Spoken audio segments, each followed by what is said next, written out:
I am so proud as a human to be a part of this day. And we look around and we say, what? Are you kidding? This is a terrible time. This is the most exciting time. We are in a very historic season. But the most exciting thing for me was when I discovered the Baha'i Faith, because all of my answers to questions were answered. All of my questions were answered. I am a part of the human race, but at the same time, I had my own little upbringing. I was brought up Jewish.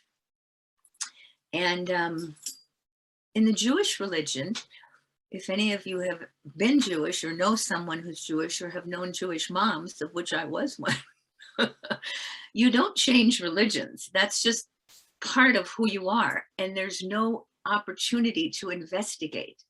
And I lived upstairs of a lovely, beautiful little friend my age.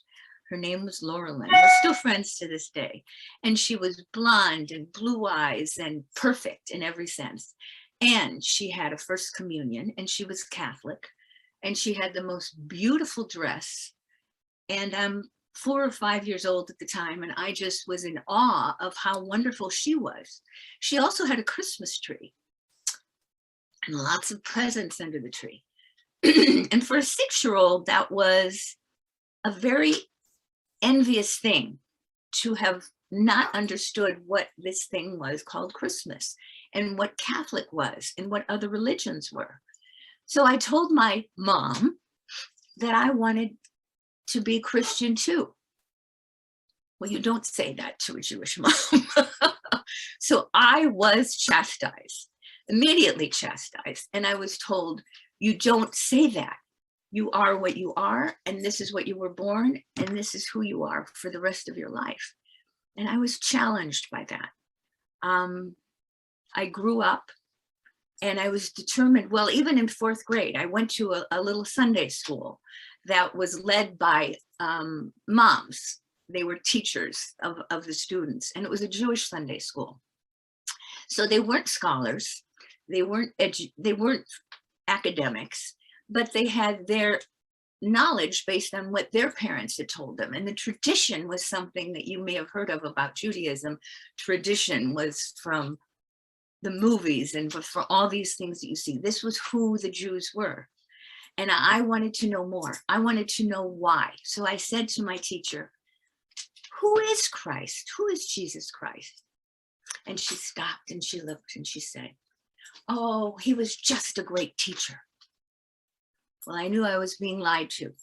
And immediately I decided that I had to find out what the truth really was. And I told my mom I didn't want to go to that school anymore because I felt I wasn't being told the truth. If the entire world was practicing Christianity, at least in my neighborhood as well, I wanted to understand what it was. And in my neighborhood, I was also in a school that wasn't a Catholic school. So I was in a school that was part of our neighborhood where I was the only white girl in the neighborhood. And not in the neighborhood, in my kindergarten, 1st grade class, I was the only little white girl. There were one other white girl. It was just, but I didn't notice that it was, these were my friends. Everybody was my friend. So one day I came home and I told my mom that I wanted to marry Gregory. And he was a little black boy, but I was told by my mom that I couldn't marry Gregory. And I said, why? She said, well, he's not for you. That's what I remembered. And I didn't know why. She didn't meet him. She didn't know who he was. She had no idea of his character. I was 5 years old. And at that point, I realized, what was this? Because I was now being taught something intuitively by my mom, who only meant well. I love her dearly. She was being taught by her mother and her mother before her. So these traditions that came across to me, all of a sudden my heart was saying, wait a minute, what's happening here?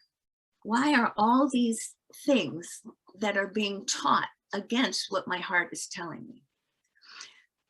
And so I grew up I went and was determined to find out what this truth was. It took me a long time.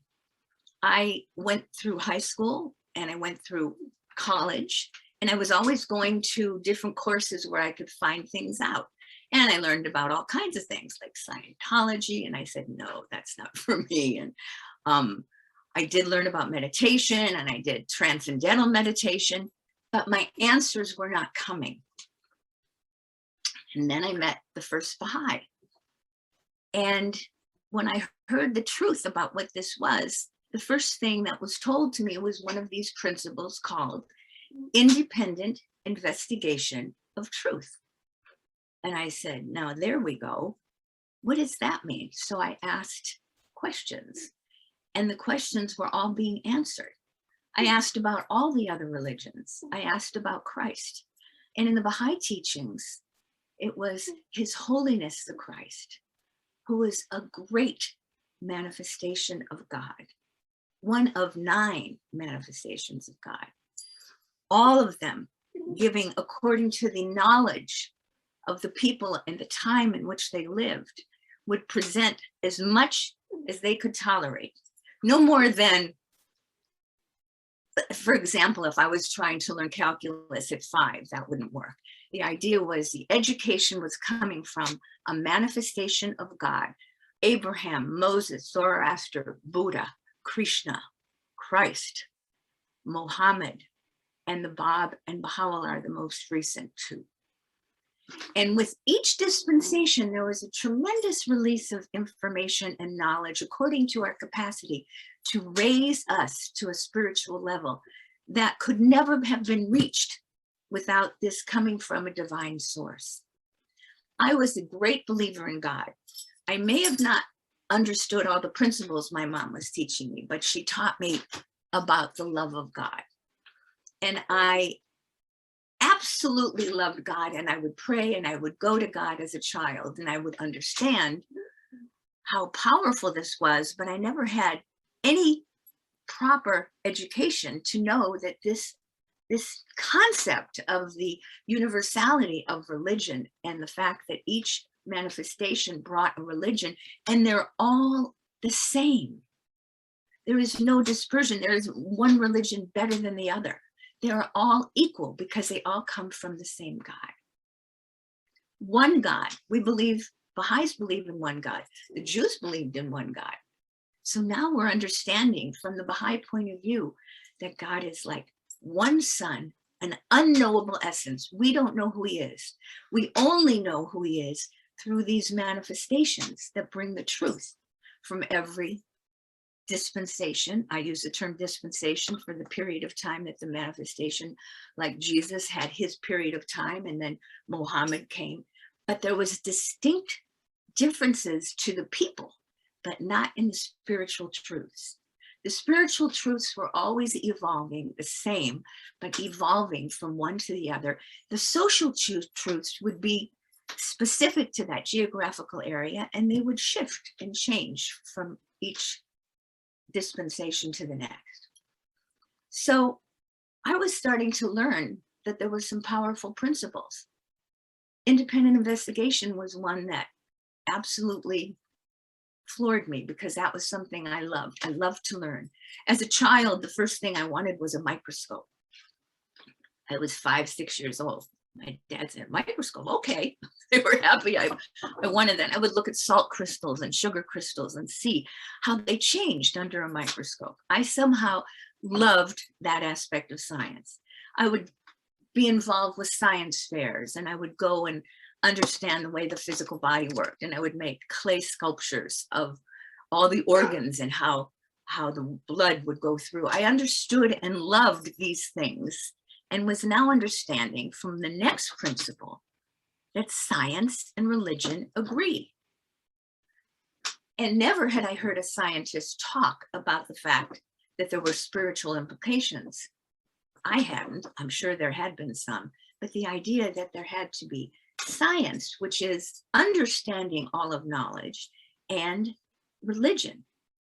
Later in life, I had come after I had gone to college. I had gone to UCLA to study under one man by the name of Fred Allen Wolf.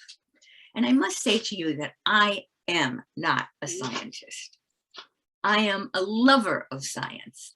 I am not a scholar. I love to read. I love to study. But I'm replacing Habib Riazati, the great Habib Riazati, who is truly a scholar. And no one that I know understands much of the writings of the faith as he does. And so I'm apologizing to you all, in a sense, to let you know that I am in no way his equal. I am very happy to have been able to replace the space, but all I can do is share with you my experiences so that you understand that his source is truly the source of all the academic studies of the Baha'i faith. And I can't even hold a candle to my dear Habib. So I was very honored to have been asked. But when I went to UCLA, I loved science. So I took this course and studied with a man by the name of Fred Alan Wolf. And he is a physicist. And his whole point was teaching physics, quantum physics, to students. And I was at that time a student. And I took his course and I was blown away. And now I had already become a member of the Baha'i Faith at that point. I became a member of the Baha'i Faith after college when I came out to California. So now I had attended UCLA for some courses, and I had under my belt some of these principles of the Baha'i Faith that, because I studied them, I was now in a class with a brilliant man by the name of Fred Alan Wolf, Dr. Fred Alan Wolf, who was teaching about quantum physics. He was also a student of the Kabbalah. So when he would speak, he would put one hand out and he'd say the messages of God. And then on the other hand, he would talk about science. And he would never bring them together. He would just say, this is the belief of religion, and this is the belief of science. And at one point, he was sharing with us what happens when an electron microscope and the scientist who is manipulating the electron microscope. Remember, this was way back in the 1980s. So things have changed since then.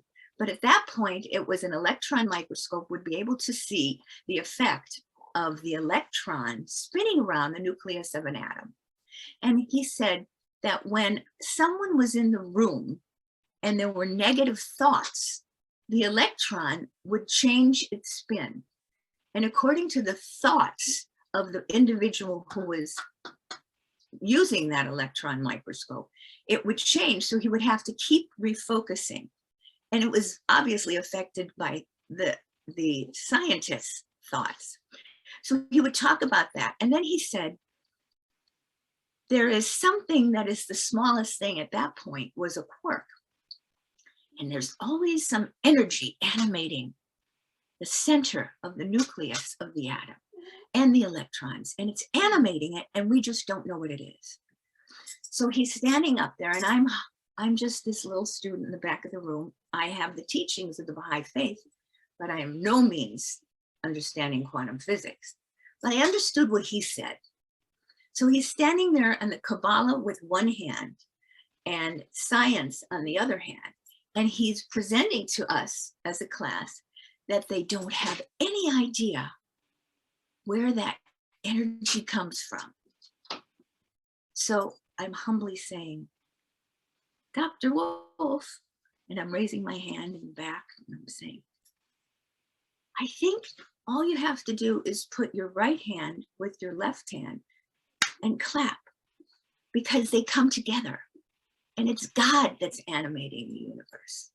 It's God that's animating the quark and the photons and all the things that we are experiencing, because God is the energy that is all around us.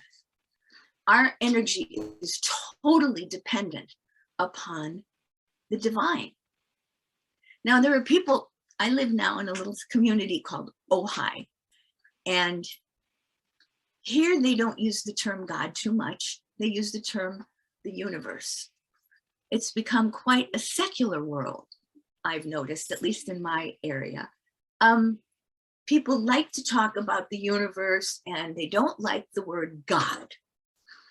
And I find that fascinating, but I don't find it totally not understandable, because religion, as they knew it, was always based on dogma and rules. And as I was brought up Jewish, this is the way that it is. And if you don't do this, you will burn in hell. And I remember as a Baha'i, even in the small area, I spoke and would talk to many of my Justin's friends, and they were in school. And when I started to speak, they would go, "Oh my God, she's from Satan. Oh my God, this can't be true. Only Christ is the way." Well, Christ was absolutely everything that they thought he was. But the problem is that there were others that had come after him with greater gifts and more knowledge and more information. And so what was happening to my son and the friends and his friends is that many of them would not be open-minded to anything but what they were taught from their parents, from their church, and from my upbringing as a Jew. So we are absolutely held by the beliefs that others put upon us, which is really a powerful effect on our soul and our subconscious. But what's happening with this new revelation is the most exciting thing is that these principles now can be utilized in every aspect of our lives. And so the independent investigation, the fact that all the religions agree that we are all parts of the same belief pattern. We are all parts of the divine energy. And the one thing that I wanted to share with you are the teachings of a man that I met. Oops, sorry. This is my husband's computer. So my computer, by the way, totally pooped out. I was telling Parvan, I have no computer, so this is my husband's computer. So forgive me if there's an interruption. But the most beautiful thing is that we are all part of one planet. You've heard that expression. There is no distinction among any human beings. The other principle that was given to us by Baha'u'llah in the teachings is abolition of all prejudice, racial, social, all prejudices, especially political and religious. So because of that, if we are not allowed to be prejudiced, we are not allowed to be judging other religions, other people for the color of their skin, for their caste system, especially in India. I have a quick story to tell you. Oh, I'm almost done. I'm seeing that the time is almost short here.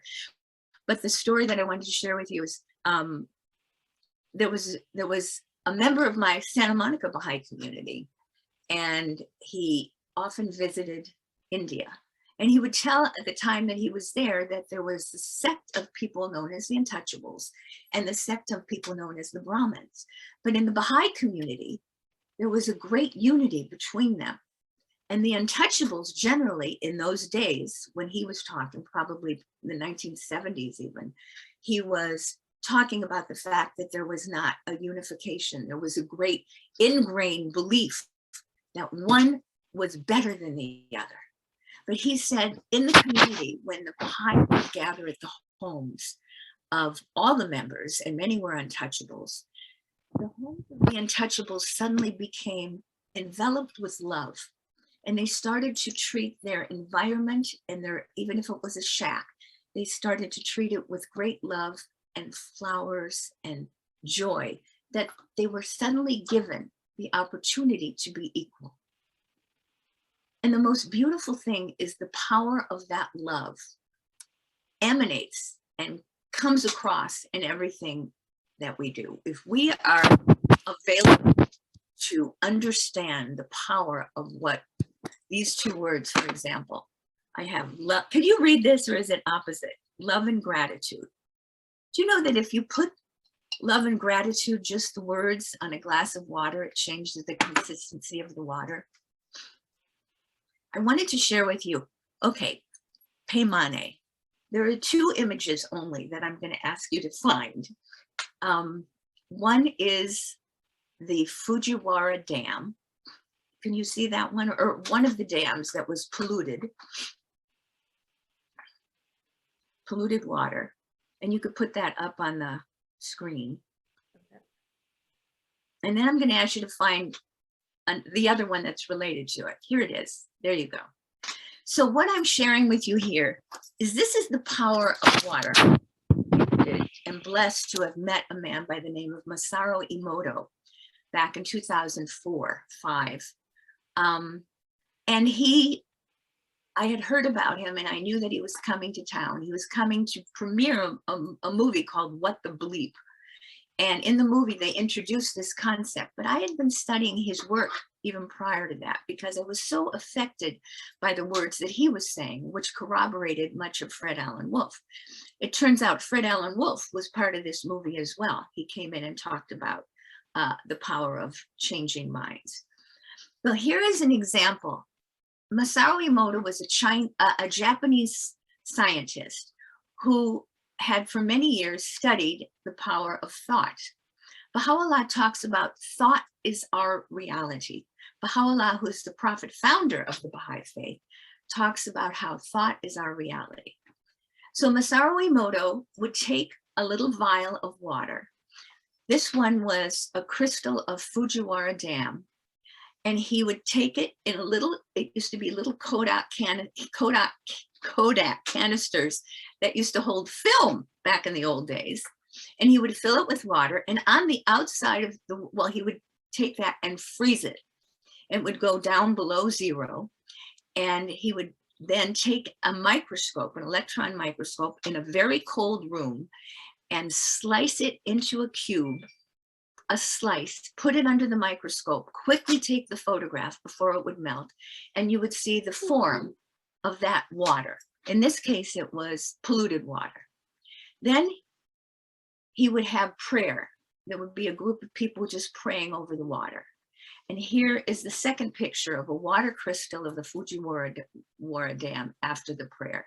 And he would take a sample of that water where the prayer had been said, take a slice of that, take a photograph of it through the microscope. And they were all bundled up in these very warm Eskimo coats. And then they would come out and they would see that the crystalline water had formed from what was before a very polluted dam.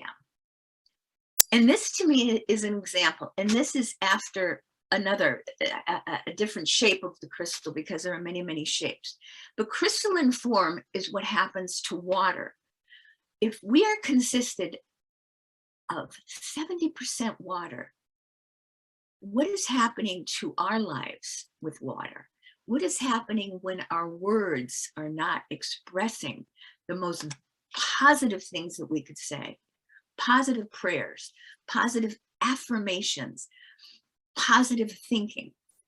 The idea of backbiting in the Baha'i Faith, thank you very much. You can take that down now. For money. Backbiting in the Baha'i Faith is a very, very bad thing. So backbiting is when you speak about someone, the person that you speak about is affected, the person who is speaking is affected, and the person about whom you're speaking is affected.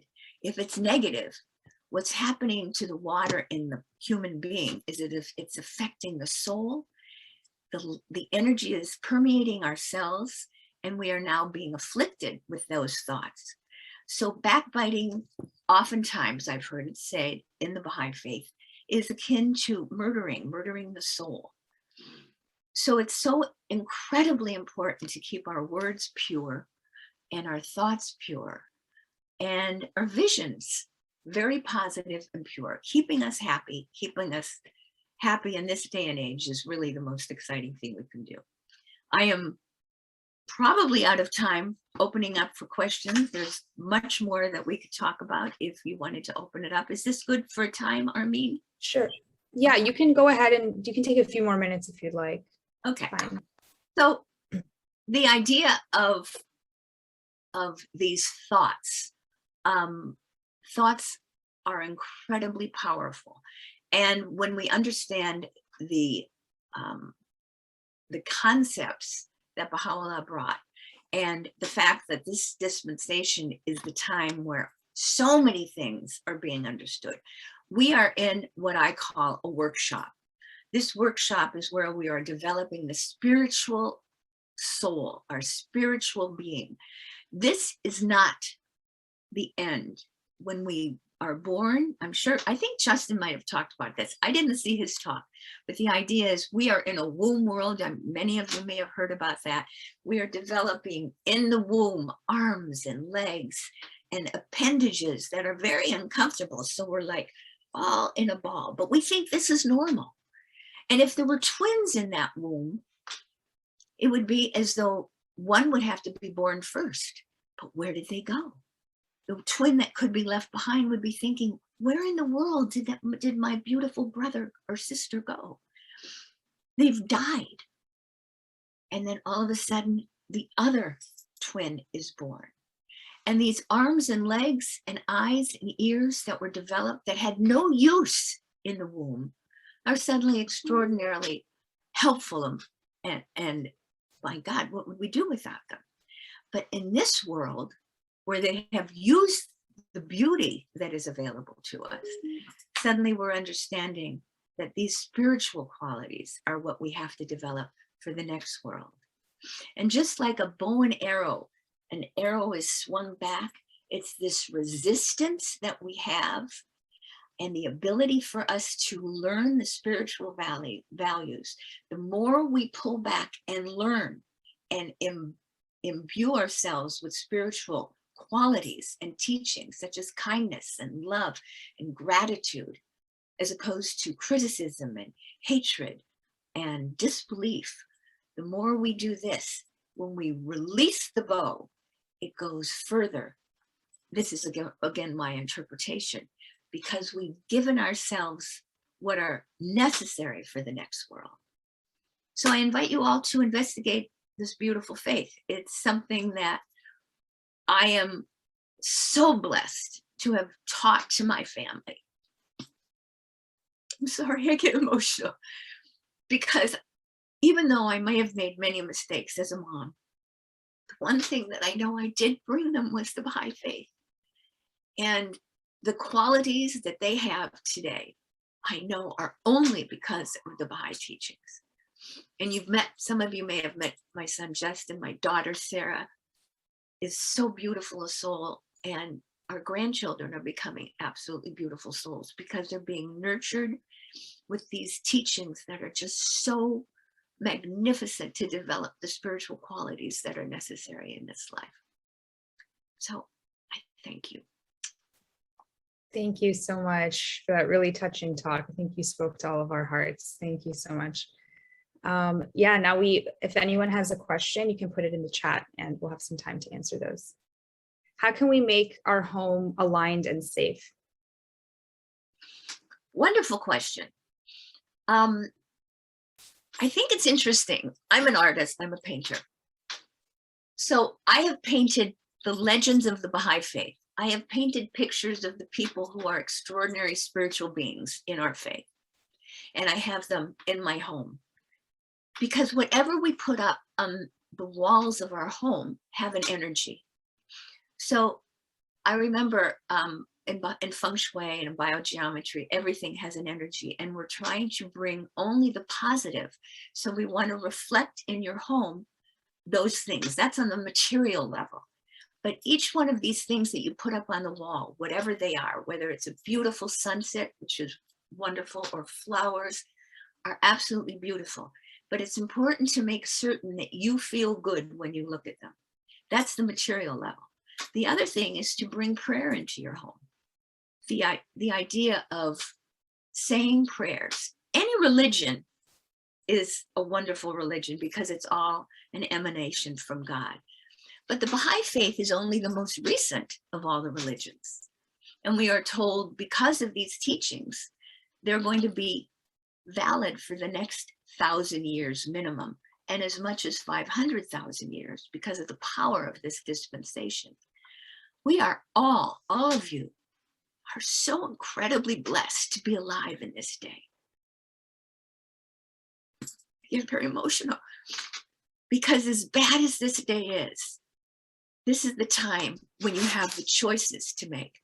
even with all the stress and the pain and the suffering that many are going through because of illness.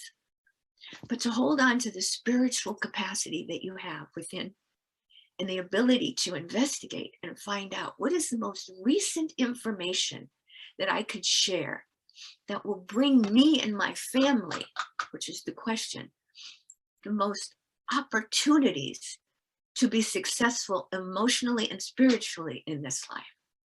So obviously things may not be to our liking the way they are right now, but the choice of being spiritual is you and your heart and what you bring to your family. Thank you. Next question is, what is the connection between science and religion? Oh, so maybe I never pulled all together. So science has to be the formation of new information. Scientists, there is no one way to science. There's only the most recent information with science. Scientists are always evaluating one science to another, and there is new information coming all the time. And if we are truly investigating independently this truth, we are supposed to share all aspects of that science. And perhaps what's happening in our world today, we are being muffled. Scientists are being muffled. Truth is being muffled. There are things that are being censored. And much of what we're getting from the media and from other areas is what somebody wants us to believe. So it's up to us to independently investigate the truth of science and of religion. So that means what I'm sharing with you, don't believe me. I'm sharing my impression of what I have learned as my over 50 years of being a Baha'i. But don't believe what I'm saying. Investigate for yourself. And when it comes to scientific aspects, discovering, please investigate and go deeper than what other people are saying. Because it's almost as though if somebody is telling you something, you are not investigating. We are told by Baha'u'llah, the prophet founder of the Bahá'í Faith, and Abdul Baha, his son, who is the perfect example of what a human being should be. Although he wasn't a prophet, many people thought he was back in 1912, those early 1900s, because he was just emanating such an incredible spiritual aura that they thought that he had to have been of God. Well, he was. But his title was the servant of God. And he was nothing but, he says, a man. We call him the master because he so emulated the teachings of his father, Baha'u'llah, that we just try and be like Abdul Baha. That's who we are supposed to be like. So he understood, and we have over 100 volumes of books and many new releases of information that has come down that is even more powerful than what you're reading or hearing in the news. These things are timeless and new information is coming. The Baha'i revelation is a progressive revelation. So according to the new information that comes in, you get the most recent aspect of that information. So what I was sharing with you about Masaru Emoto, who is a scientist, no one had done anything like he had done by taking water molecules and putting words on them. This was woo-woo to most scientists, but he had come up with a new area where thought, physics, is the idea of effect on our reality. So now we're merging science and religion because finally, through history, in the last 100 years, when Baha'u'llah came, he came less than 200 years ago. I have a chart of evolution of progress, and nothing really happens until the 1840s, when all of a sudden, if you look at a graph, and I have it, but of course my computer didn't work, so I'm not able to share it with you, but it's the progress literally stands up and evolves on all levels because of the coming of Baha'u'llah, bringing this new information and literally changing the energy of the planet to the point of molecules of water. So we are now in a time where we can grasp what maybe very few people have the ability to grasp, which are these teachings. And I'm just thrilled that I got them as soon as I did and was able to share them with my family and with others as I try and teach. Thank you. Next question is, can you speak about what is meant by religion as a Baha'i? Baha'is, with religion as a Baha'i, we have these principles, and socially, they're not popular. Many of the principles are not popular socially. When I became a Baha'i, everybody, it was a long time ago. It was plumbing was invented, but it was still a long time ago. Everybody drank alcohol. It was the cool thing to do. So if I was at a gathering and I had water, people thought I was an alcoholic. Why aren't you drinking? And it was a stigma. So in those days, you had to drink in order to be social and talk to people. Well, I was trying to teach the faith. So I took a glass of ginger ale and put a cherry or something in it that looked like a drink, and people would talk to me and they say, well, you're drinking. I say, no, this is ginger ale, but I wanted to talk to you. So I had to do this in order for you to not think that I was weird. Then of course that changed. Then Perrier got popular. And now it's kind of gone back to a lot of drug use. And there's also this thing in the society today.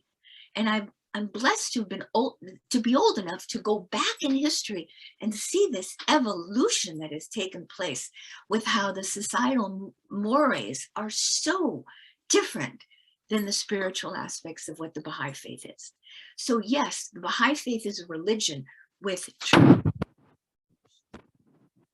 principles. So as I shared with you, independent investigation of truth, the equality of men and women. This is part of our religion. If you, the idea of men and women are like the wings of a bird. They are together. They're not physically the same, but they are like the wings of a bird. The society cannot go forward without this evolution. And we also believe that we all must be educated, that children must be educated. If in some areas it requires money, then if you have two children, a boy and a girl, you would be educating the girl first, as opposed to the way it was in history. Always the boys were educated.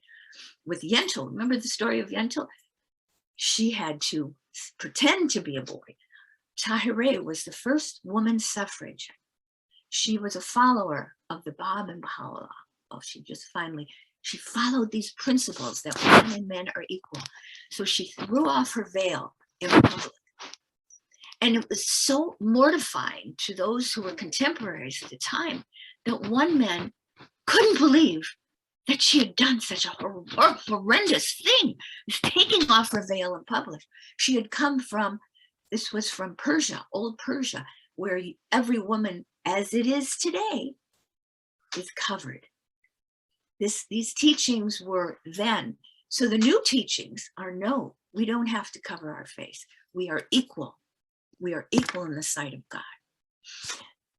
The other thing, and the reason I was going to say, the woman gets educated first because she will eventually be the mother who will educate her children. So it turns around a lot of the mores of society. So the question about religion today, I look around and I see, really, if you say God, you must be one of those right-wing Christians, or you're a racist, or if you believe in God, because some people don't believe in God. That's okay. I have no problem with that. I even had a client where he was an atheist. I'll tell you a quick story about that. And I went to him because even in my feng shui, I say, I want you to know I'm going to talk about God. Is that okay? And he gave me permission. His wife was fine with it, but he was an atheist. So you know what I said to him? I said, he was a grown man. I said, but when you go back in your life, what was it that made you turn against God and religion? And he was very pensive. And he thought, and he said, the only thing I can remember is when I was very little, it was a very, very hot day. And my mom, I was 5 years old, he said, and my mom took me to church, and she put on a heavy wool suit.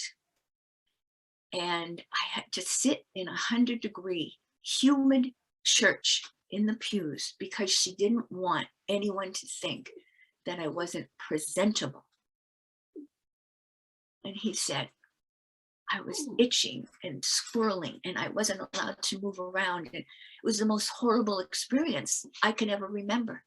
So that turned me against God. And I said, oh my God, that makes so much sense. So I really understood. And I want you to know that at one point, Justin became very ill. And I went to my clients and I asked them to pray. And the atheist prayed for Justin. And Justin got better. And I want you to know how powerful that was for me. Because it shows that people's hearts are beautiful and open to anything that is the truth. Sorry, I'm very emotional this morning. Okay, hopefully that answered. Yes. You have very much elaboration on many questions. Thank you. If I'm not a scientist, how can I investigate it? Oh, the internet, which I don't have right now. I do. I mean, it's just my computer crashed, but you can get so much information, but you can't go to Google and get things because you're censored. You can't go to the information that's out there right now has an agenda. I'm not sure what it is, but the reality is you have to dig deep. You can listen to some of the things that are being said, but don't believe that they're all the truth. So you need to go to the source. Like I would never ask you to go to a Catholic priest about the Bahá'í Faith. I would ask you to go to the science. So you just find out who that person is on any way you want to find it on the internet and go directly to their teachings. Don't just believe what Google or any of the browsers are telling you, because they're all being controlled from one source. So science today is not easily available, but it can be. I follow Bruce Lipton, and I've been following him for a long time. He was one of the first people that talked about how, and he was rejected from being a teacher in the university because his theory did not match what they wanted to hear. So you have to go directly to people. Bruce Lipton talked about our DNA is affected by the environment of our cell, not what we bring down.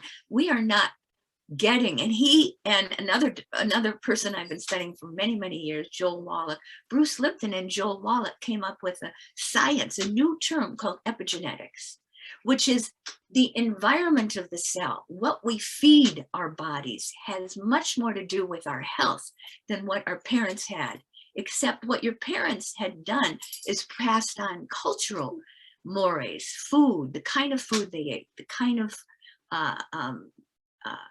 food and nutrition or lack of nutrition that was passed on, similar to our thoughts. So you need to investigate the sources. So Bruce Lipton, Greg Braden, Joel Wallach, these are people who I believe are giving recent information, but you have to really dig deep to find the real science today. I hope that answered that question. Yeah, thank you. Could you please discuss how your studies in feng shui and biogeometry are connected to science and religion? Oh, yes. When I first heard about feng shui, it basically got me because it was taught. First of all, the master that I use was very divinely oriented. He's since passed, but he was a master of feng shui, and he was a very spiritual man.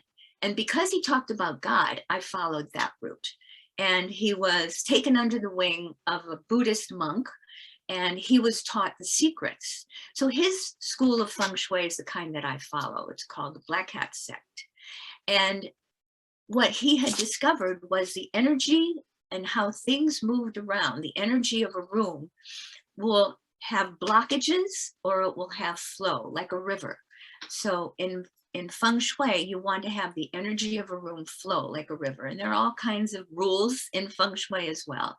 And biogeometry, when I was at a feng shui conference, I walked into one of the rooms who was a substitute person because the person that was supposed to be there wasn't there, kind of like I am here today.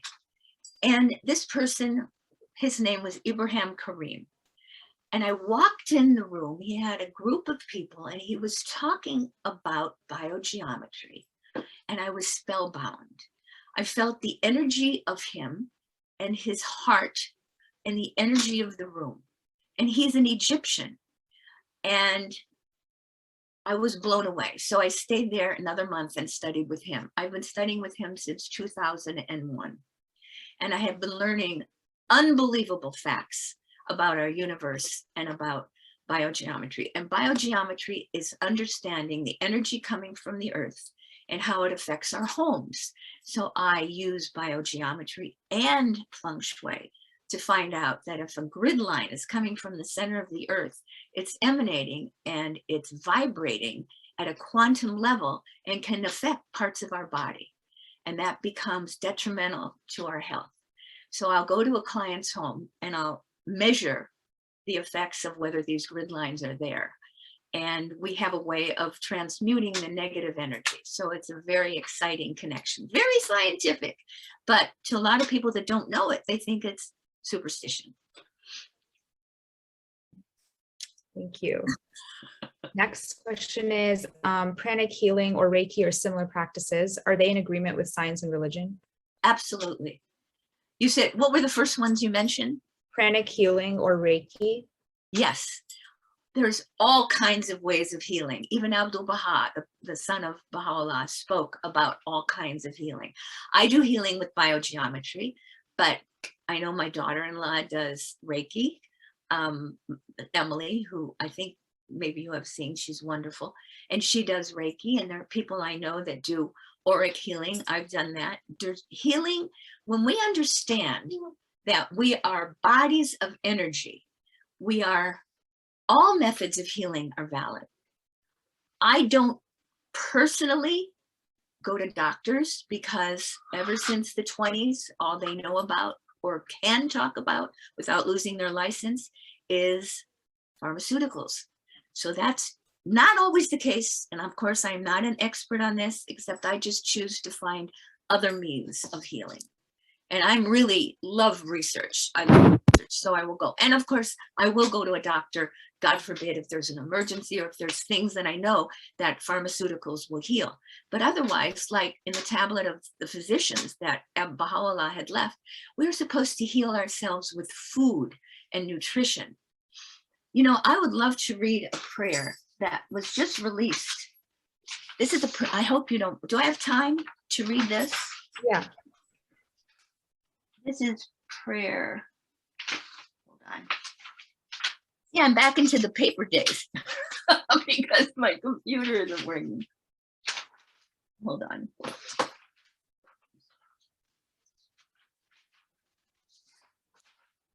I'm so sorry. Here it is.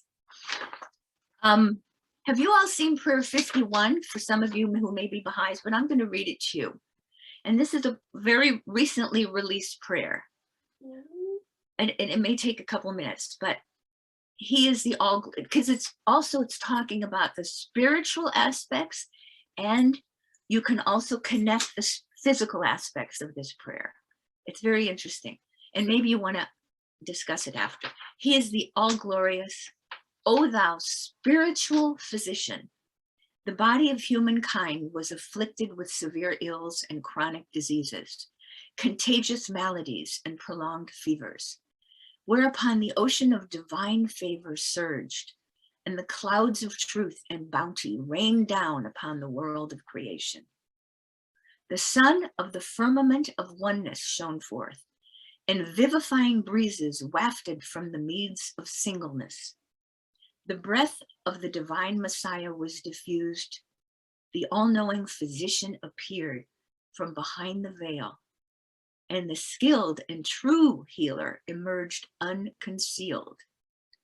He prepared wholesome medicines from hidden substances and created healing balms from concealed and treasured elements. He bestowed the panacea of unfailing efficacy and conferred the sovereign remedy for every ill. He blended together spiritual elixirs and created refreshing draughts made with heavenly pearls and rubies. And from the essence of divine unity and the quintessence of singleness, he taught and made known to us remedies that purify and tranquilize and soothe. And all this so that the feeble frame of the world might be freed from the burning thirst of error and ignorance. And this afflicted body might be delivered from the sore distress of heedlessness and impotence and attain unto a state of divine health and a well-being of spiritual, complete, and absolute.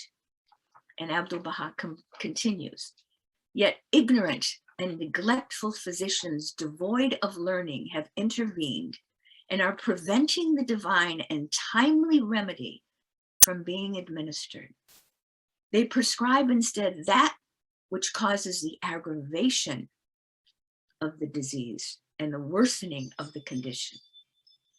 Thou who hast discovered the storehouse of celestial remedies and the infallible divine medicines must strive then that haply the light of perfect health and unfailing tranquility may shine forth, even as the light of guidance from the dayspring of healing, and that the obscuring gloom of ills may be dispelled and the deadly affliction of maladies eliminated.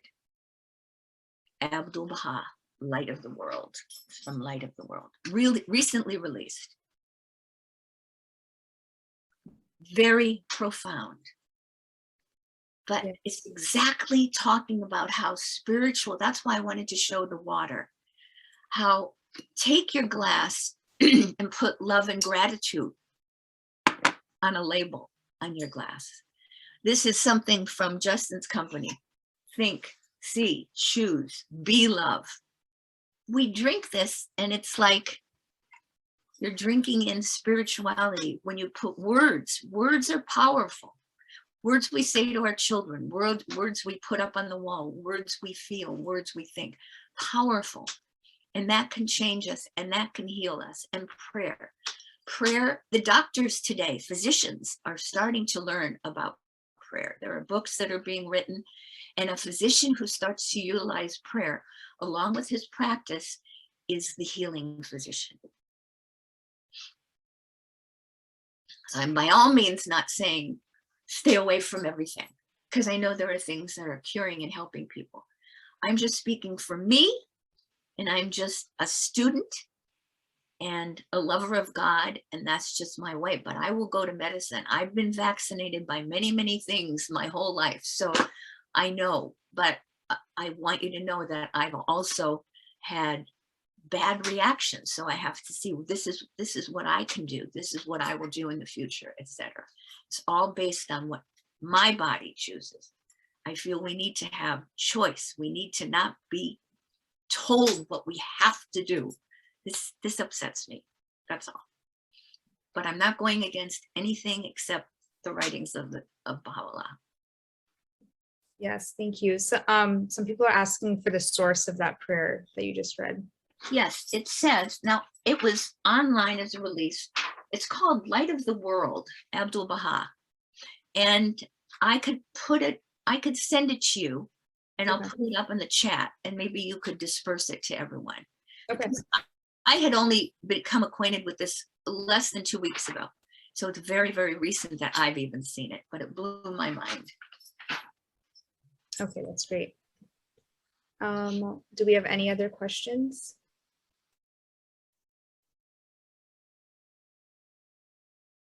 How do we go beyond words into deeds and action? Do we not need to have service and action that goes beyond words? Absolutely. Yes, words are only the beginning, and words are thoughts are the beginning. All of it must go into action. All of it must go into service. Our daily prayer, the Baha'is say, is to know and to love God. I'm not going to say the whole prayer, but we are to know and love God. But everything that we do has to manifest by serving mankind and our fellow men and God. So we serve God and man. This is our destiny. This is who we are here for. I mean, if you were to, I'm basically sharing with you the tip of the iceberg of what the Baha'i faith is. There's no way that one person can give you everything, because I've been a Baha'i for 50 years and I'm still learning continually. So yes, service is extraordinarily important. You have to take what you've learned and share it and serve mankind and become involved in charities and become, you know, Justin has done so much for the homeless on Skid Row, and we've all been involved in helping every year for the last 10 years. And of course, COVID happened and we couldn't do anything. So that has stopped for a while, but that doesn't mean that we've all stopped. Serving is the most important thing that we could do. So thank you for that question. Excellent question.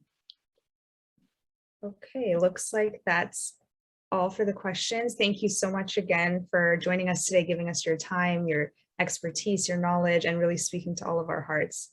This was a really insightful and touching talk. Thank you so much.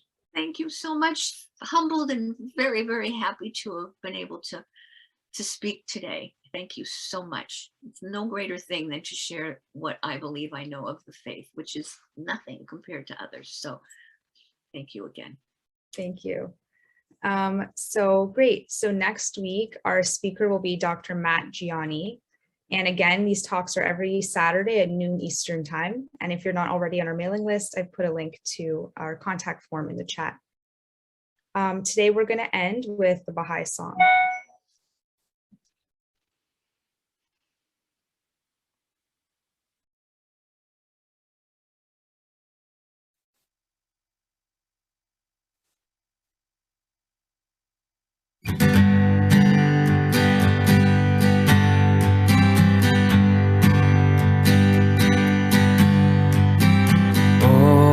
Divine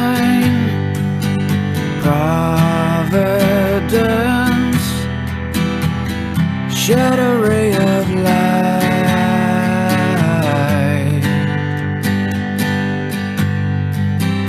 upon this gathering, that it may become illumined, shed a ray of light, a ray of light, shed a ray of light.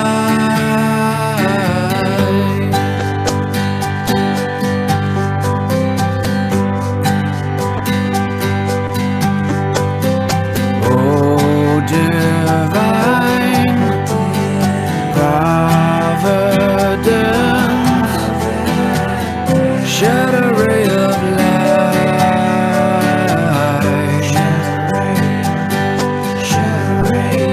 upon this gathering,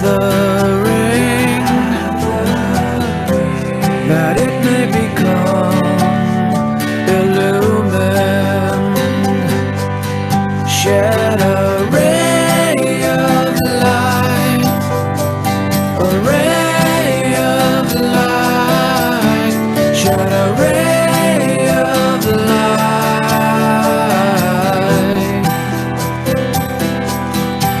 shed a ray of light, a ray of light, shed a ray of light.